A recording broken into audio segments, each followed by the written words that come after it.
The most recent statistics from UC Davis show that 44% of students there face food insecurity, almost on par with the 42% found to be suffering the same across the entire University of California system. In just about 3 hours, the Aggie Basic Needs Center and the Yellow Food Bank will be teaming up to help hungry co-eds through the winter and spring quarters. Leslie Kemp with the Basic Needs Center joins me now live to share more about this critical effort. Welcome to Fox 40 News at 11. Thank you. I'm very happy to be here. Well, we're glad to have you. College is a stressful time anyway. Students are doing everything they can to set their futures up in the best direction. And then so many have this layer over the top of that, not even being able to eat when they're hungry and properly fuel those dreams. Exactly. I think, one of the things that is important to understand is, back when I was in college, I could have a part-time job and I could afford I could afford rent, I could afford food, and I could afford to pay tuition. Everything, money was tight, but I could afford all those things. Now, a dollar buys about a third of what it did back then. And so we have students who are in a similar position to where I was, and they have to choose, what are you going to do? Pay tuition, lights, or food? And, not surprisingly, food is the first thing that gets cut. Really just a scary situation. The pantry effort, which helps feed students, is in the Memorial Union on campus. And then at 2 this afternoon, out on the Union South patio, Eat Well YOLO is going to be doing a special distribution. Tell us about it. Well, this was a partnership with the ASUCD Pantry, and that's a student-run pantry on campus. They've been doing this for about 10 years.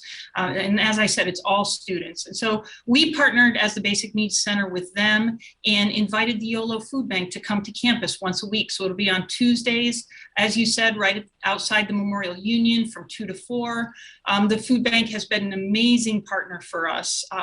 They bring right now they're bringing 2 pallets of food for distribution. We're going to grow that program as big as it needs to be. And then this is something that through your work and that of the YOLO Food Bank, students and staff who may need it, right, too, will be able to count on this kind of distribution on Tuesdays, as you mentioned, through the rest of the year. 2,100 pounds of food have already been delivered before in other efforts. How important is it for those in need to know that they have this to count on weekly? Well, part of food insecurity is not knowing where your next meal is going to come from. So it's not just that you're skipping meals, but it's the stress of not knowing if you're going to eat, when you're going to eat, where you're going to eat. And so providing this food in, on a schedule once a week is hugely important. It's very important for students to know where that's coming from. The UC system started a special task force in 2018 to look at the needs in this area and make recommendations. With today's distribution and other improvements like it, what else do you think needs to happen to provide more food resources to students?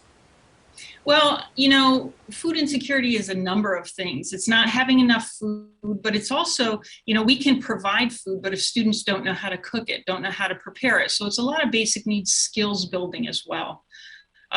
We need to, we are offering cooking classes, how to cook with pantry staples. It's about offering and expanding what we already have in the area of financial literacy. It's also learning how to manage the stress of being in college and not knowing where meals are going to come from. So it's like, it's a whole variety of things, not just providing food for students. So as we're growing our basic needs program, we're looking at all sorts of things, all sorts of areas. And we know that a lot of students aren't just, themselves are not just an island. If they're food insecure, it could also very well be that everybody in their household, which may be their spouse, which may be their kids. So that's a different kind of stress than this maybe I'm not eating today or I'm skimping on food today when you're thinking about a 2-year-old that you may have at home that you're not able to fully provide for. Now, you talked about a couple different things.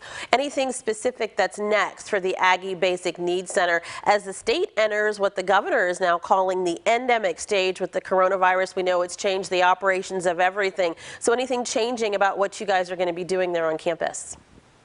Well, I think, one of the things I'd like to say is that we are doing a big CalFresh push So CalFresh is a federal program that provides up to $250 a month for groceries.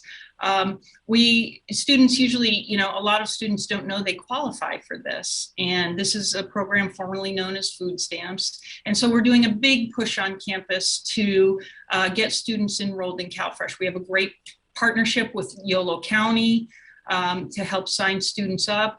So that's one huge thing we're doing. Another thing is a lot more in-person distributions like this one you're seeing right now.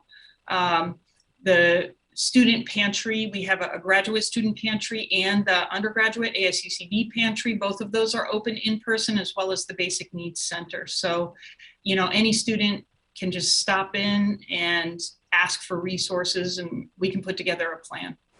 Great, and it's great to know that there's a resource for them that they can, if they can get over being self-conscious about it, come in for help. That's another hurdle in all of this, we know. Thank you so much, and wishing you good luck for the event this afternoon. Thank you. Thank you very much for having me.